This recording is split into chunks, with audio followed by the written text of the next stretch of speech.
I think we should just respect each other's differences. Ideally. Yeah, but minorities are trying to be as far. I straighten my hair. Yeah, are you gonna sing it? Yes. How do you pronounce it? It's actually pronounced. Hey guys, it's Simone and Fabia. and welcome back to another episode of Bonafide. This is episode 5.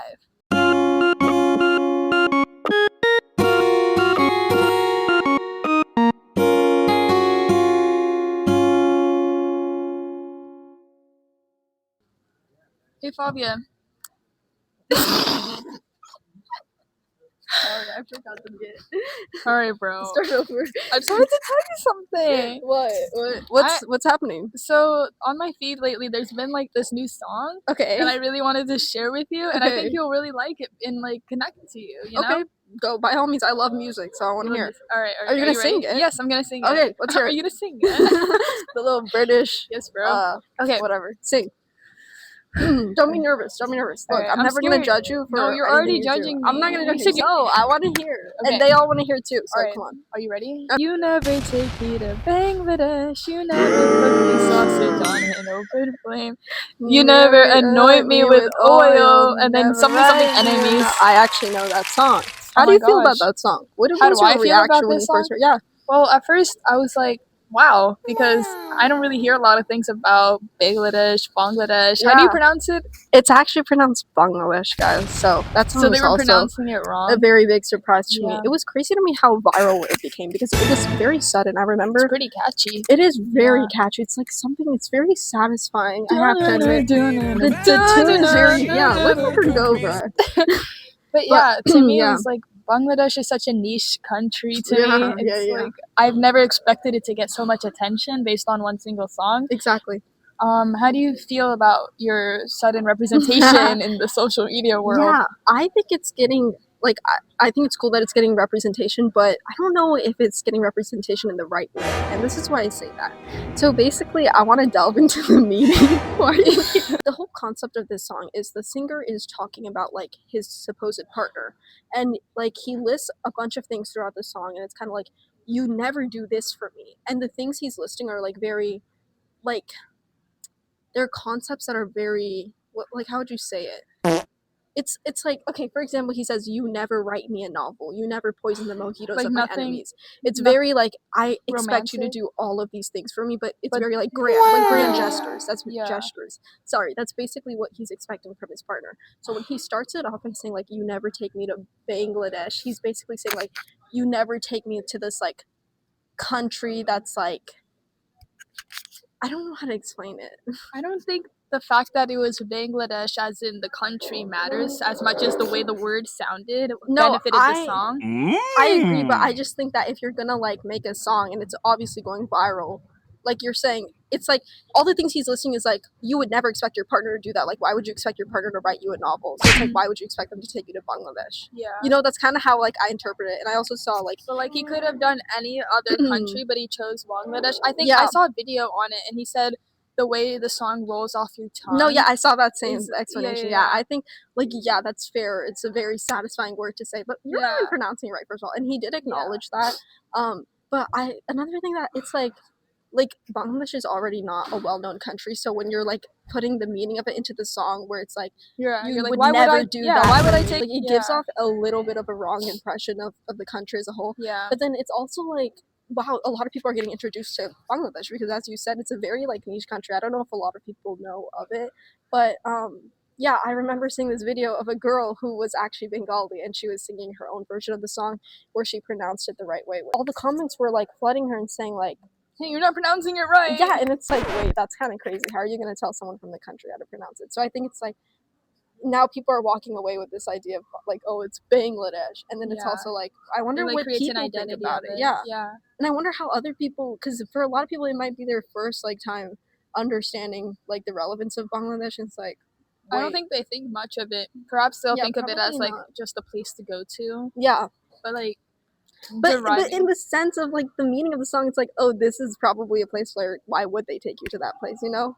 I don't know. That's how I interpret the meaning of the song. Maybe because if you think about what was the thing about something with the enemies? You never poison the mojitos of my enemies. Like, why would anyone really No, do that but like for you? if you do that, then it shows that you truly love that person. I know, So but then it doesn't yeah. mean that you shouldn't do that. It just means that like this is such a grand thing that shows your love for me. Yeah. So maybe taking you to Bangladesh would be a great thing to Yeah. show your devotion of love. And I just think that it doesn't really show the entirety of Bangladesh. Like that's the Yeah. only representation it has. Yeah, in, throughout the whole song, it's just that one yeah, line. that one But line, then and then he also chooses in a general, title like that you never song, yeah. really see Bangladesh No, yeah, in online. general too. And It's like, honestly, yeah, I don't really ever see any representation of Bangladesh ever. But I think the fact that this song has like become popular, a lot of people are starting to like see it as a meme. I've Yeah. definitely seen some more like memey things about Bangladesh recently after the song has like grew in Yeah. popularity. So I've I mean, seen some yeah. videos on like Bangladesh. I've seen people critiquing the song and like Bangladesh is a country. It has this many people. Yeah. It's this big of a culture. I Yeah. didn't even know it had like over 100 million people. Oh yeah, Like it's I didn't so even. popular. I thought It's it one was of the a most big populous country. nations. Yeah. But it's very small. Boy. It's a very small country, like physically, but Mhm. it has a very large population. Yeah, yeah. I think it's like the 7th most populous nation in the world, which is crazy. And it's like you're taking the entire country and you're turning it into one line, and it just makes me think of like single story. Yeah, single stories and monetization of culture, because like you're not using this.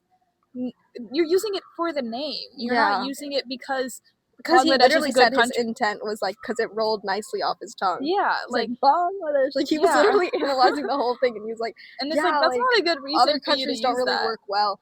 And okay, from an artistic approach, like sure, by all means, but you also have to like realize your power as a singer, and like anyone who puts their work on the internet, it will always be interpreted a certain way. So like I think it's important to be wary about that, especially if you're trying to represent like a nation or a group of people. Yeah. So we can explore a little bit more on like media influences of different groups of people. Yeah. So I want to talk a little bit about K-pop. Okay. Yeah. Yeah, I've been into Cat's Eye lately. Yeah. Nice. I really hands off. Gnarly.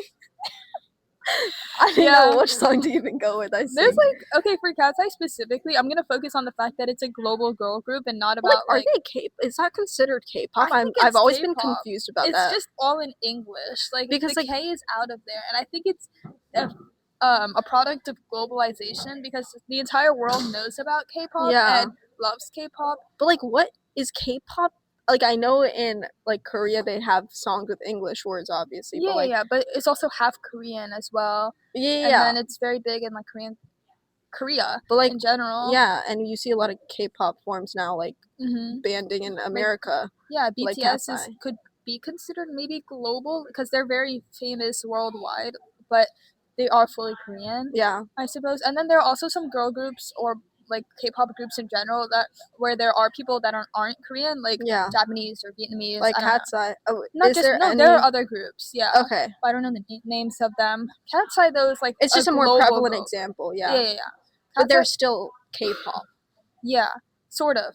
I don't know because the way they dance and stuff is a K-pop format. The choreography, the way they sing, and then I don't know. In Gabriella, they sing in Spanish. Does that make it Latino pop? I don't know.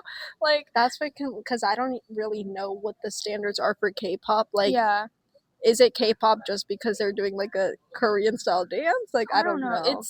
It's Hybe. Hybe is a Korean company. Oh, okay. Like they have Le Seraphim and Illit. I don't know the name of it. ILLIT.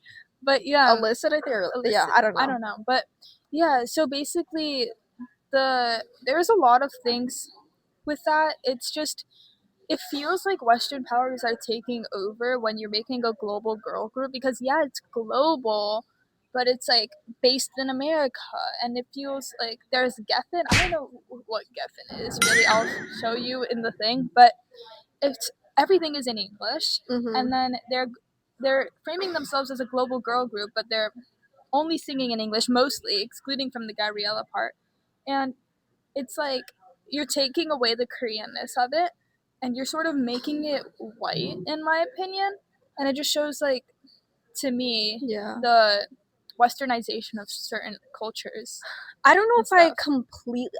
I will like. I don't know if I completely agree with it because I think with Cat's Eye specifically, though, I feel like each of their members has a very like they all take pride in where they're from. I think in several of their like whenever they receive an award, I saw this one clip where they were receiving an award and they all said thank you in like their In the native different language. yeah. And I think Cat's Eye specifically, like I think it definitely palates towards like Western Yeah, that's what I audience. mean. Yeah. No, then I get that. Like they do palette towards like Western audiences, and that takes away the Korean esque of it. But I think with Cat's Eye specifically, because they're all from different like backgrounds and identities, they definitely take pride in that. Like Yeah. I haven't seen them try to diminish their own culture at all. Yeah. I mean, And you can see that in the dances they do for too. Yoonchae, I remember I saw a quote. I don't know any of the members Okay, well, besides like Lara. it's a Korean member, Yeah. and she talked about how it was hard to transition to like being more American to fit in Yeah. that lifestyle, and it's like you're doing K-pop Yeah. basically, and you're Korean. Like you shouldn't have to feel that you have to change yourself Exactly. to fit some other perception of it. And then another thing that's interesting is that a lot of K-pop in general like derives from African American culture, and like I didn't know that. dances. Like it's derived from hip hop and a lot of their music, the Yeah. beats and stuff. And I don't. I think that the lack of representation that they're getting in the K-pop like area. I mean, yes, Manon was like is ish a part of Cat's Eye, but now she's on Yeah. hiatus, and nobody's hearing from her. Yeah. And but that's not the point. Like the songs and stuff were from like African Americans, and you don't see a lot of their representation in the K-pop industry. Yeah. And then there's also a lot of like hostility between Asians and Africans in general. Oh, new So topic unlocked. yeah, Yeah, no, we're gonna delve into that more, but yeah, yeah, I that's an interesting perspective. Like, are you trying to say like K-pop has derived from like hip hop, which is mainly dominated by like black yeah. people, but like do you feel like through K-pop Like they should black R and acknowledge their B, hip roots, hop. but they're not like giving credibility to where it came from? Is that what Yeah, you're saying? I feel like there's a lot of um there's a lot of like black creators behind The scenes K-pop and yeah. K-pop industry and stuff, and it's just like I didn't know about that Yeah. unless I did the search myself, and I think they Exactly. should be getting more credit. Yeah.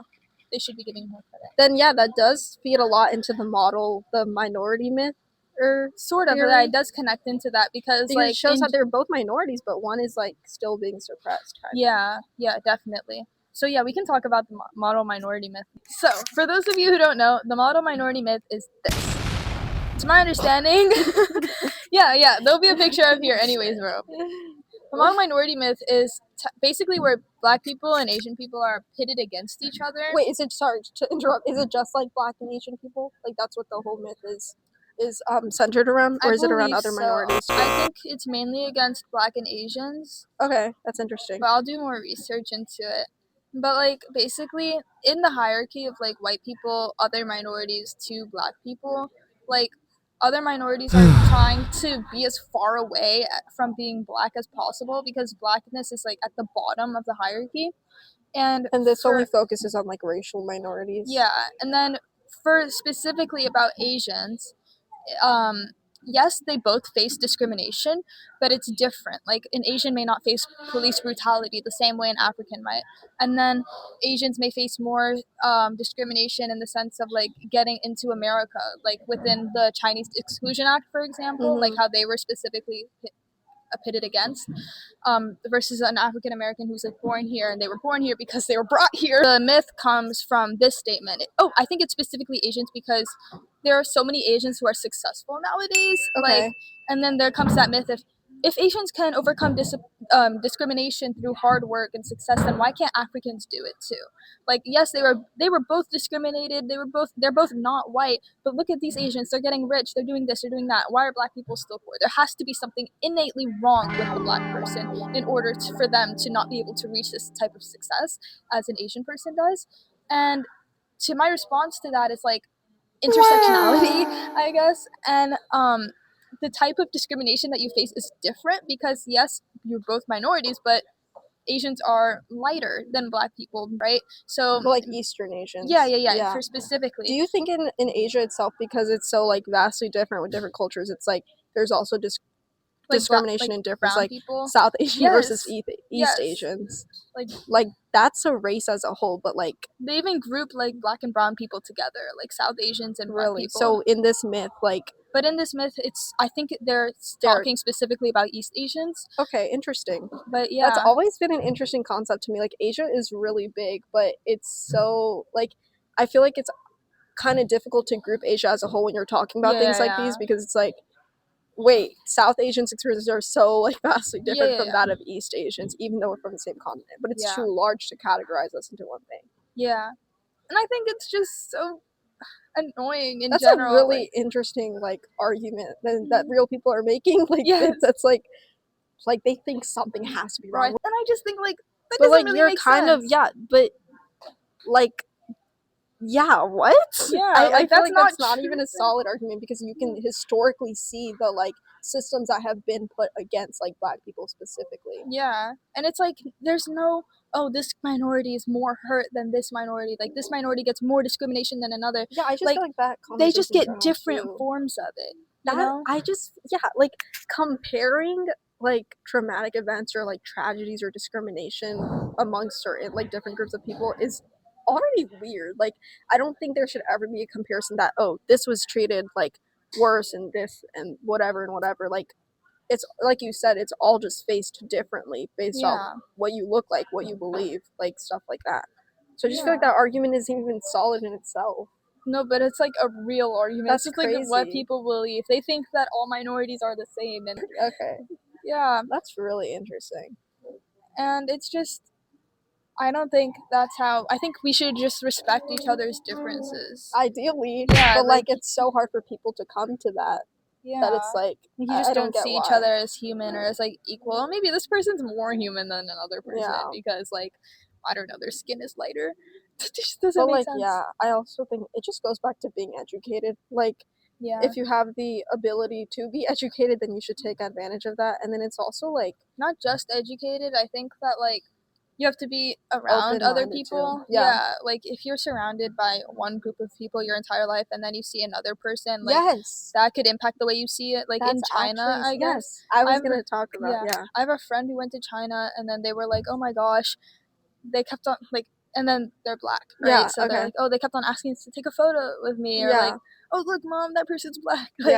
Like, and that's not racist, but like it's just because they lacked exposure to it, and I wouldn't like blame them or like be upset at them because there's a lot of like constrictions in China, like I definitely agree with that. Like their media. No, it's always been very interesting to me. Like obviously here in America, I think we're very privileged to be with so many different people of different cultures, because that like allows us to build sort of kind of like empathy or open-mindedness. Exactly. Like but people who forever live in like other nations, well, I don't want to like categorize them all into one thing, because I think so like groups of people who live in a country with one ethnicity.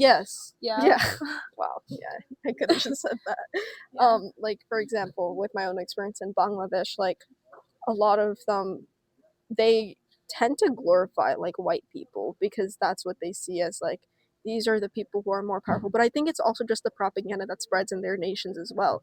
Like they grow up with the perspective that being white means being powerful, and it even exists like there too, because colorism is a very big thing in South Asia, where they're like basically racist to their own people.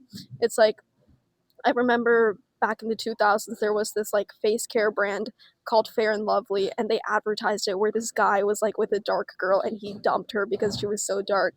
So then she like put on this face cream, and it literally it left like a white cast. She was so pale, like it didn't even naturally blend with her skin, and it just made her like white. It looked like a white cast. And then like he suddenly comes back for her, and it's just like crazy. And that's literally, I think, a direct result of imperialism too. Like they see what has been they see what has been the face of success for so long, so that's what they believe, and that's still present today because they're only surrounded by one ethnicity. So when they see a different thing, they're like, oh my god, like white people, they're so awesome, like I want to be like that. But then when they see a darker person, it's like, whoa, this is like out It's of my not element. I don't know right. if I should glorify them. I don't know what to think of them.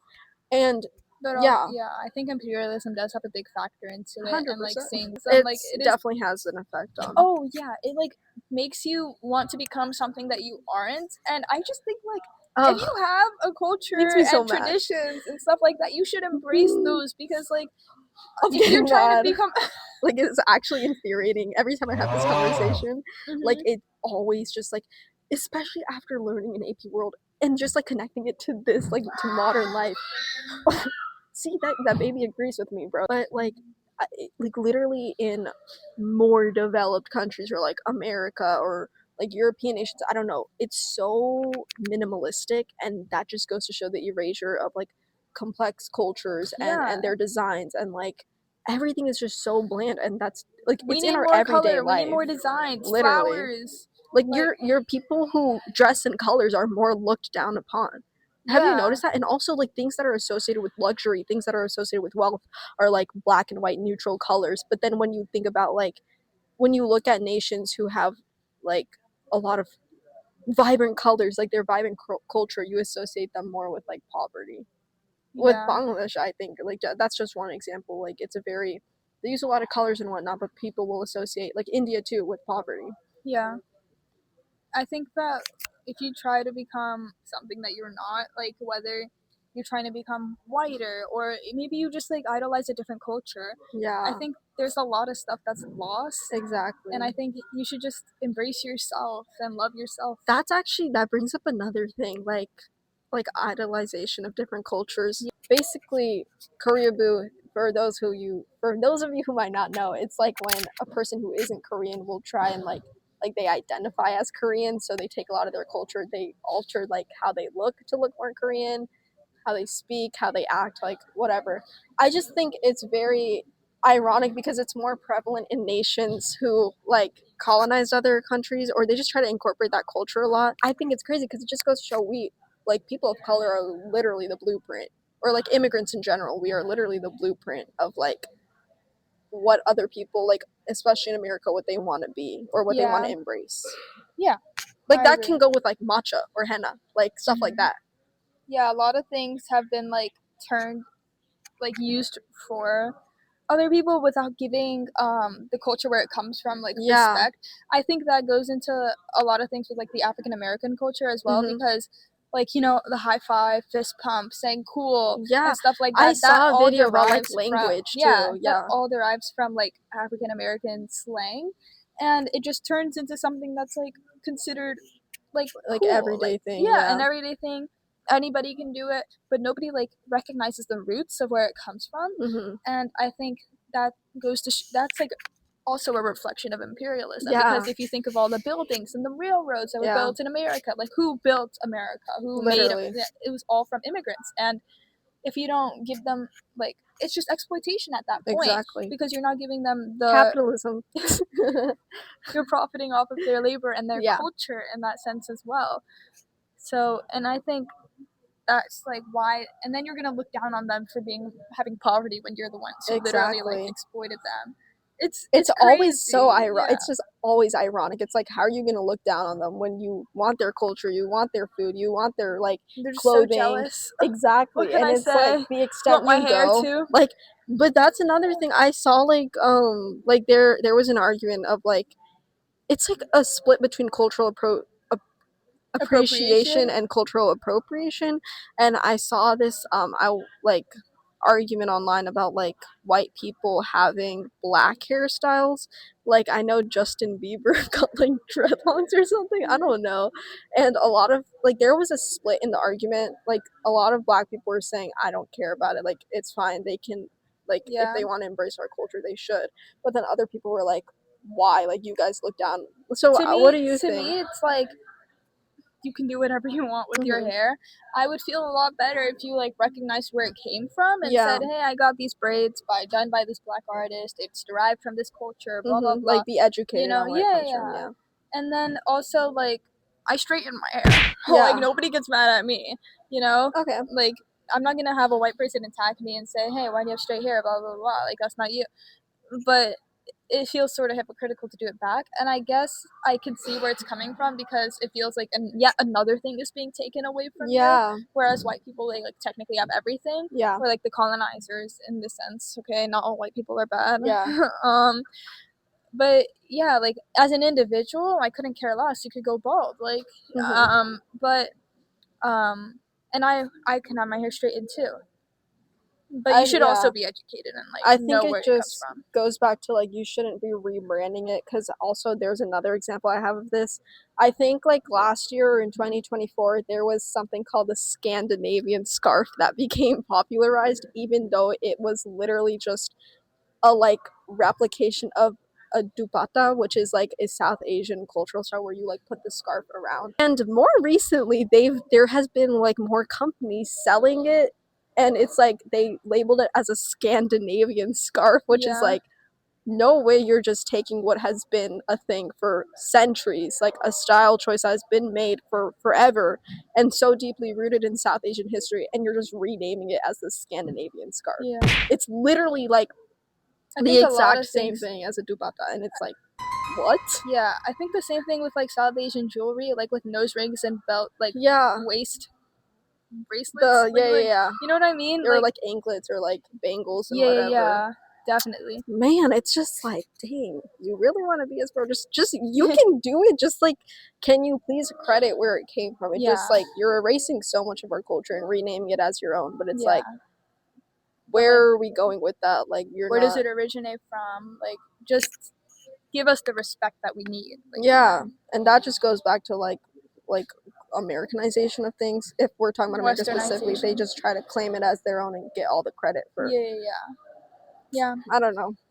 End it off. I'd say like, remember this the next time that you're looking for something, or you're shopping online, or you're listening to music even. Like, it's in every little thing. Like, you don't know, but it's in everything. Just think about like, where does this come from? What am I listening to? What am I wearing? Like, what am I looking at? You know? Exactly. And just educate yourself on it, and I think that can help you as an individual become a better person. I'm gonna do the same myself when I'm listening to K-pop, or like do more research on that stuff as well.